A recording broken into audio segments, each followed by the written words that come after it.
Hi guys, for today's video, papakita ko naman sa inyo kung paano ko nakuha yung stuffed toy na binigay ko kay Pearl Addison. So, ayan, shoutout ulit kay Pearl Addison. At ayan, may kita nyo sa video, yung pag double tap ko, tignan nyo na lang mabuti kung paano ko ginagawa yung double tap. At syempre, sa katawan pa din yung target natin. So, ayan, tumaob lang yung item, pero maganda na yung pwesto niya. Hulog lang ulit tayo ng token, then ayan, tutok lang natin yung claw sa item. Sa katawan natin yan itututok. Tapos ito yung first tap.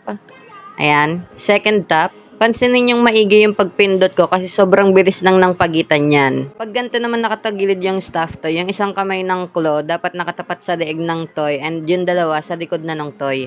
Ito yung first tap at ito naman yung second tap. At ayan, dumiretso na siya sa prize shoot.